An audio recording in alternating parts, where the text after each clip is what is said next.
আজকে আমি আপনাদের খুব সহজে একটা প্রাকৃতিক দৃশ্য এঁকে দেখাবো। তো আমি পেজটাকে 3 ভাগে ভাগ করে নিলাম।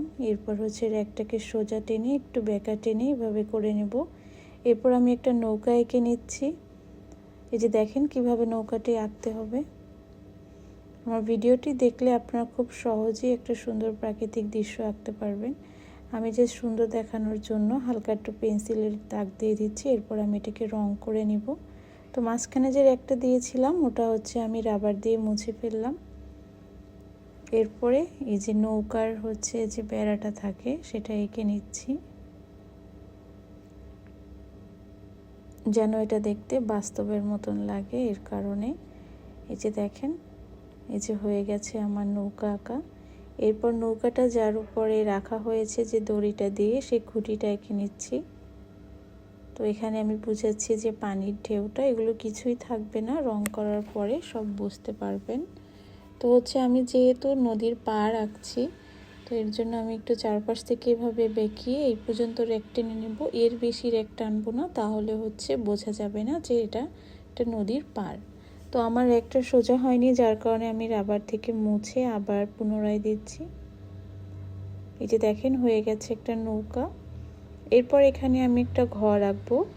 তো আপনারা স্কেল দিয়েও আঁকতে পারেন অথবা হাতের মেজারমেন্টেও আঁকতে পারেন। আমি হাতের মেজারমেন্টেই আঁকছি, যেহেতু ঘরগুলো একটু ছোট, তো স্কেল দিয়ে দেখাতে গেলে অনেক সময় লাগবে। তো এরপর হচ্ছে মাঝখানেরটা একটু বড় দেব এবং দুই পাশেরটা তার থেকে ছোট। এই যে র্যাক টানার পরে হয়ে গেল একটা ঘর। এর পাশে আমি আর একটা ঘর আঁকবো। এই যে এইভাবে আমি ঠিক একইভাবে আর একটা ঘর এঁকে নিচ্ছি। আমি যে র্যাকটা দিয়েছিলাম সেই র্যাকটার উপরেই কিন্তু আমি আঁকছি, দেখতে পাবেন। আঁকার পরে র্যাকটাকে মুছে দেব।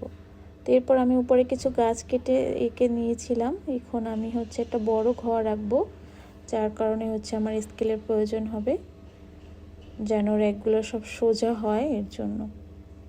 তো আমি স্কেল দিয়ে এভাবে এঁকে নিচ্ছি। এই যে দেখেন, এরপর হচ্ছে এখান থেকে একটা সোজা র্যাক দেব। আমি যে প্রথমে যে র্যাকটা টেনেছিলাম সেই আন্দাজ। এরপর এই যে 3টা র্যাক, মাঝখানেরটা হচ্ছে একটু ছোট দেব এবং দুই পাশেরটা একটু বড় দেব। তো এই যে হয়ে গেছে। এবার এটাকে একটু বেঁকিয়ে দিলাম যেন বোঝা যায় যে দূর থেকে একটা ঘর। তো আমি যে র্যাকটা টেনেছিলাম সেটা আমার আর প্রয়োজন নেই, তাই আমি রাবার দিয়ে মুছে নিচ্ছি। তো এরপর হচ্ছে দরজা এবং জানালা এঁকে নেব ঘরের। এটা হচ্ছে খুঁটি। তো এরপর হচ্ছে আমি কি করব, আপনার হচ্ছে ঘরের যে নিচের যে অংশটা থাকে সেটা এঁকে নিচ্ছি। দুই পাশ থেকে কোনা করে নিয়ে তারপর আঁকবো। এরপর হচ্ছে আমি একটা গাছ আঁকবো। তো প্রথমে হচ্ছে সোজা চিকন করে এসে নিচ থেকে একটু মোটা করে আসবে। এগুলো হচ্ছে ঘাস বোঝানোর জন্য। এই যে দেখেন, এরপর হচ্ছে আমি গাছের পাতাগুলো এঁকে নেব। এটাকে আপনারা নারকেল গাছও বলতে পারেন। যেহেতু এটা বাচ্চাদের জন্য বা এটা প্রাপ্তবয়স্কদের জন্য না, তাই হচ্ছে একদম যে হুবহু হতে হবে এমনটা না। এরপর হচ্ছে আমি পাতাগুলো এঁকে নিচ্ছি। আমার ভিডিওটা দেখলে আপনারা খুব সহজেই এঁকে নিতে পারবেন।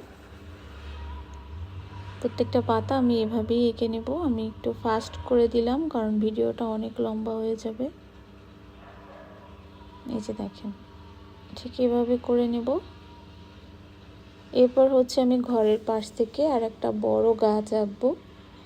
এর জন্য আমি এভাবে ভি অক্ষর দিয়ে, তারপর 2টা ভি অক্ষর দিয়ে একটা সোজা বেঁকা করে র্যাক টেনে এভাবে ঘরের সাথে লাগিয়ে দিলাম। তো এরপর হচ্ছে আমি পাতা এঁকে নিচ্ছি। আমি গোল গোল করে এঁকে নিচ্ছি, একটু ঢেউ ঢেউ করে নেব, তাহলে হচ্ছে বোঝা যাবে যে একটা গাছ।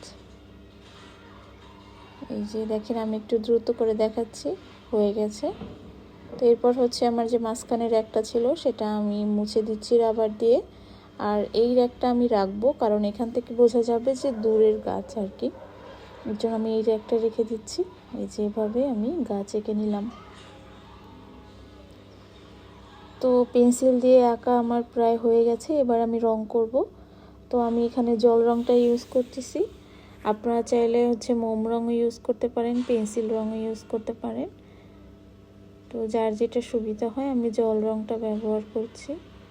তো এখানে হচ্ছে আপনার নদীর পাড়ে আমি কাঠ কালার দিয়ে নেব, কারণ যেহেতু মাটি কালার এর জন্য আমি এটাকে কাঠ কালার দিয়ে নিচ্ছি।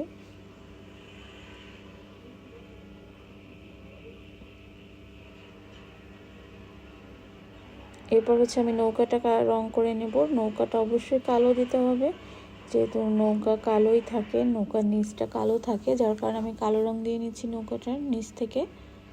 এবং হচ্ছে খুঁটিটাকেও আমি কালো রং দিয়ে নিচ্ছি।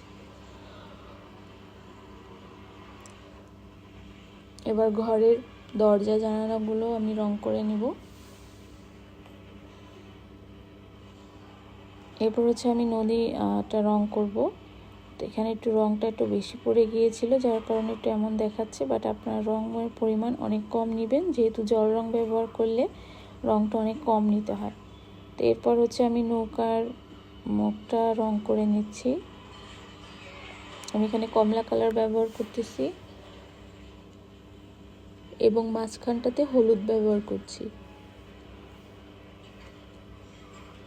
টিনের চালটা একটু কালারফুল করার জন্য এখানে হচ্ছে আমি পার্পল কালারটা ব্যবহার করেছি।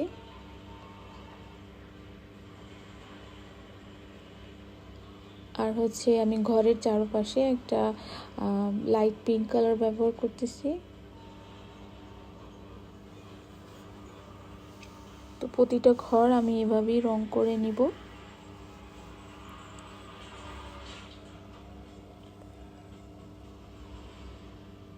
তো গাছটা আমি প্রথমে কাঠ কালার দিচ্ছি, যেমন গাছটা মূলত এই কালারই থাকে। তো চারপাশে গাছের যে ডাল শিকড় সেগুলোকে আমি কাঠ কালার করে নিচ্ছি। এরপর হচ্ছে গাছটাকে আমি সবুজ কালার এবং হচ্ছে হালকা টিয়ে কালার দুইটা মিক্স করে তারপর এটাকে রং করব।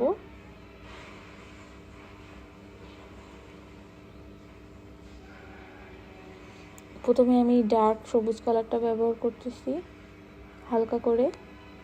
এরপর এর উপর আমি হচ্ছে টিয়ে কালারটা মানে প্যারট কালারটা ব্যবহার করব।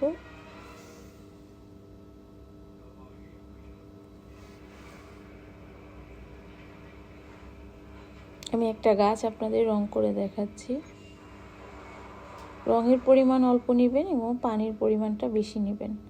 এই যে দেখেন সবুজ রংটা হয়ে যাওয়ার পরে আমি টিয়ে কালারটা করে দিচ্ছি গাছটাকে একটু উজ্জ্বল দেখানোর জন্য।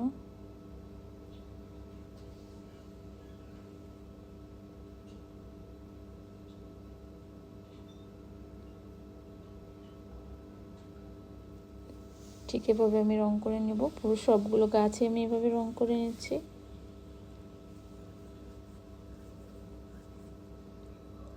আমার দৃশ্যটি আঁকা প্রায় শেষ। এরপর আমি ঘরের চারপাশে সবুজ, টিয়া এবং হলুদ এই তিনটে কালার ব্যবহার করব। দূরের গাছগুলোকে আমি সবুজ কালার ব্যবহার করছি।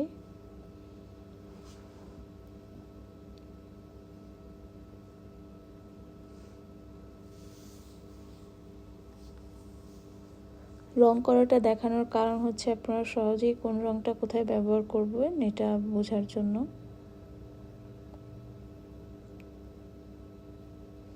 তো আমি মাঠটাকে হচ্ছে প্রথমে একদম গাঢ় কালারের সবুজটা দিয়ে তারপর হচ্ছে হালকা কালারেরটা দিব।